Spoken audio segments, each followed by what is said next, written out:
യോഹന്നാൻ 12:49.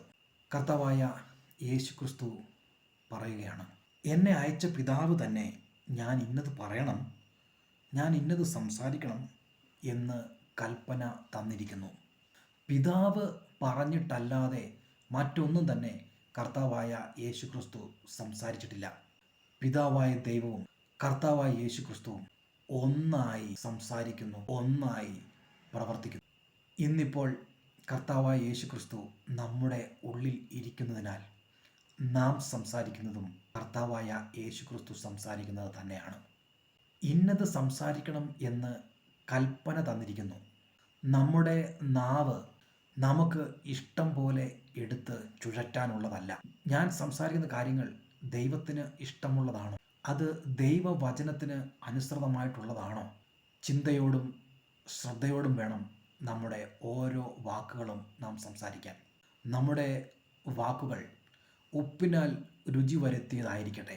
നമുക്ക് മറ്റുള്ളവരെ ആശ്വസിപ്പിക്കാൻ കഴിയും നമ്മുടെ നാവിൽ കർത്താവായ യേശുക്രിസ്തു കൂടെയുള്ളപ്പോൾ. നമുക്ക് മറ്റുള്ളവരെ പ്രോത്സാഹിപ്പിക്കാൻ കഴിയും കർത്താവായ യേശുക്രിസ്തുവിൻ്റെ വചനം നമ്മുടെ നാവിലുള്ളപ്പോൾ.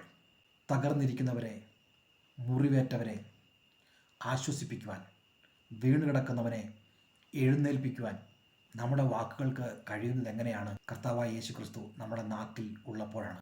നാം ഇന്നത് സംസാരിക്കണം, നാം ഇന്നത് പറയണം. പരിശുദ്ധാത്മാവ് നാം എന്ത് സംസാരിക്കണം എന്നുള്ള കാര്യം തക്ക സമയത്ത് നമ്മുടെ നാവിൽ നമുക്ക് വെളിപ്പെടുത്തി തരും. ചില സമയങ്ങളിൽ എന്ത് സംസാരിക്കണം, എങ്ങനെ സംസാരിക്കണം എന്ന് അറിയാൻ പാടില്ലാതെ നാം വിഷമിക്കാറുണ്ട്. എൻ്റെ ഒരു സുഹൃത്ത് പറഞ്ഞത് ഞാൻ ഓർക്കുന്നു. മരിച്ച് അടക്കം കഴിഞ്ഞ ഒരു ഭവനത്തിൽ അധികം പ്രായമില്ലാത്ത ഭാര്യ കരഞ്ഞു നിലവിളിക്കുകയാണ്. ഭർത്താവ് നഷ്ടപ്പെട്ടു, കുഞ്ഞുങ്ങൾ നിൽക്കുന്നു. എന്ത് ചെയ്യണം, എന്ത് പറഞ്ഞ് ആശ്വസിപ്പിക്കണം എന്നറിയാതെ നാളെ മുതൽ ഞാൻ എങ്ങനെ ജീവിക്കും? ഇതുവരെ എൻ്റെ എല്ലാ ആവശ്യത്തിനും അദ്ദേഹം കൂടെ ഉണ്ടായിരുന്നു. നാളെ ഞാൻ എങ്ങനെ ജീവിക്കും? എൻ്റെ കുഞ്ഞുങ്ങൾ ഞാൻ എങ്ങനെ നോക്കും എന്ന് സങ്കടപ്പെട്ടു നിന്ന ആ സഹോദരിയോട് പാസ്റ്റർ പറഞ്ഞു, ഓരോ പ്രഭാതത്തിലും അവൻ്റെ കൃപ പുതിയതായിരിക്കും. ആ ഒരൊറ്റ വാക്യം, കർത്താവായ യേശുക്രിസ്തു ആ മനുഷ്യൻ്റെ നാവിൽ നൽകിയ ആ ഒരു വാക്ക് ആ സഹോദരിയെ വളരെയധികം ആശ്വസിപ്പിക്കാനിടയായി. പലപ്പോഴും എന്ത് സംസാരിക്കണം, എങ്ങനെ സംസാരിക്കണമെന്ന് അറിയില്ലാത്ത അവസരങ്ങളിൽ നമ്മുടെ നാവിലും ദൈവം സംസാരിക്കുവാൻ വാക്കുകളെ തരും. അത് മറ്റുള്ളവരെ ഉയർത്തുന്നതാവട്ടെ, അത് മറ്റുള്ളവരെ ആശ്വസിപ്പിക്കുന്നതാവട്ടെ, അത് മറ്റുള്ളവർക്ക് പുതുജീവൻ നൽകുന്നതാകട്ടെ, അത് മറ്റുള്ളവർക്ക് ശുഭാപ്തി വിശ്വാസം നൽകുന്നതാകട്ടെ.